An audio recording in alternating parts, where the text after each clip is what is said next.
और इन 4 लोगों ने एक बच्चे को इतना मारा है, 3 घंटे तक वो तांडव करा है, बांध के मारा है उसे, इतनी बुरी तरीके से मारा है कि सुनकर रूह कांप जाए। रची रचाई साजिश थी, उसने अपने प्रेमियों के साथ इसे मिलकर मारा है। इतनी बेरहमी से मारा है कि उसके 9 निशान हैं, माँ उसके ब्लड निकल के आया बहुत ज्यादा। और मारने के बाद फिर उसे शॉट लगाया है, बिजली का करंट लगाया है, ताकि इसे ऐसा लगे कि वो बिजली से मरा है।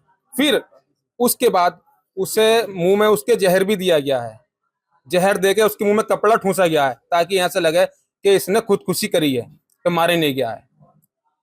और इतनी बेदर्दी से, इतनी बेरहमी से मारा है कि रूह कांप जाएगी सुनने वाले की। 3 घंटे वो तांडव करा इन लोगों ने, एक जरा से बच्चे को, 28-30 साल का, उसकी ज्यादा हाइट भी नहीं, ज्यादा कुछ नहीं, हेल्थ में भी ज्यादा नहीं। और इन 4 लोगों ने एक बच्चे को इतना मारा है, 3 घंटे तक वो तांडव करा है, बांध के मारा है उसे, इतनी बुरी तरीके से मारा है कि सुनकर रूह कांप जाएगी। उसके इलेक्ट्रिक शॉट दिए हैं, फिर हाथ बांधे हैं, पैर बांधे हैं, फिर मारा है उसे, जिसमें कि उसके चोटें भी आई हैं और ब्लड भी आया है उसके बहुत ज्यादा। और क्या देखा जब परिवार के लोगों ने वहाँ पहुंचे? परिवार के लोगों ने यही देखा, मोहल्ले के लोगों ने देखा है कि वो 2 लड़के जो निकल के भागे हैं वहां से। इसकी जो पुष्टि हुई है, इसकी जो जांच हुई है, इसके जो साक्ष्य सामने आए हैं, जो शाम के समय 2 लड़के यहाँ से निकले हैं, उससे ये लड़के सामने आए हैं। जब हम लोग यहाँ पर आए थे, परिवार के लोग आए थे, तो वो नीचे पड़ा था फर्श पे, फर्श पे नीचे पड़ा था। क्या हालत है? वो तो उसकी उस समय मतलब डेथ हो गई थी, शरीर बिल्कुल ठंडा पड़ गया था। क्या बताया क्या गया था आप लोगों को? हमें ही बताया गया कि इनकी तबीयत खराब है, ये बोल नहीं रहे कुछ, हमें ही बताया गया था। तो फिर परिवार वाले सब लोग यहाँ पे आए, आके देखा तो बेसुध हालत में नीचे पड़ा था फर्श पर, खून में लथपथ, जो भी इसके ब्लड था वो सब खून लगा था। फिर ये घर वाले आके बोले कि नहीं, इसे हॉस्पिटल लेके चलो, क्योंकि घर वाले बोलते हैं भाई जब तक सांस है, जब तक आस है। वो लेके गए, लेके जाने लगे, यानी लेके जाने के लिए कहा, तो उसकी घरवाली ने लेके जाने नहीं दिया। बोले मेरे पापा जब तक नहीं आएंगे मैं इन्हें लेके जाने नहीं दूंगी, क्योंकि इसमें रची रचाई साजिश थी, उसने अपने प्रेमियों के साथ इसे मिलकर मारा है। किसके प्रेमी के साथ? कौन है? जो अंकित नाम है, आंचल का प्रेमी। कौन है वो? वो पवन का तहेरा भाई है, पवन का भतीजा है वो। जो आंचल का आशिक है वो पवन का तहेरा भाई का लड़का है, और इनके ही गांव का है।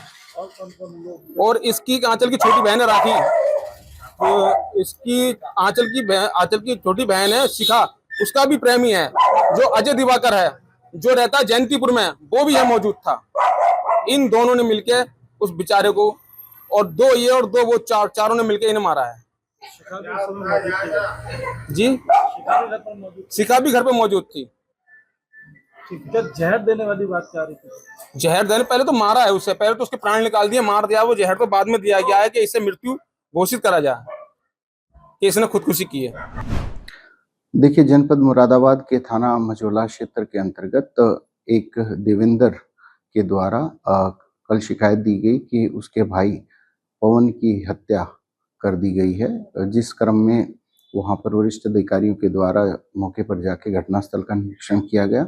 फील्ड यूनिट के द्वारा भी साक्ष्य संकलन की कार्रवाई की गई। पुलिस के द्वारा बड़ी तत्परता से और गहनता से जांच के क्रम में ये तथ्य परिलक्षित हुए कि जो मृतक है उसकी वाइफ आंचल और उसकी आंचल की बहन शिखा, इन दोनों के द्वारा अपने 2 साथियों के साथ में, जिसका नाम एक अंकित और एक अजय है, जिनका क्रमशः आंचल और शिखा से संबंध है, इन चारों के द्वारा मिलकर उक्त पवन की हत्या की गई। पुलिस के द्वारा वादी की तहरीर के आधार पर अभियोग पंजीकृत किया गया है। जो चारों एक्यूज्ड हैं उनको गिरफ्तार किया गया है। पुलिस के द्वारा इसमें चारों को गिरफ्तार कर माननीय न्यायालय के समक्ष पेश किया जा रहा है, और दूसरी विधिक कार्रवाई जो है वो अमल में लाई जा रही है।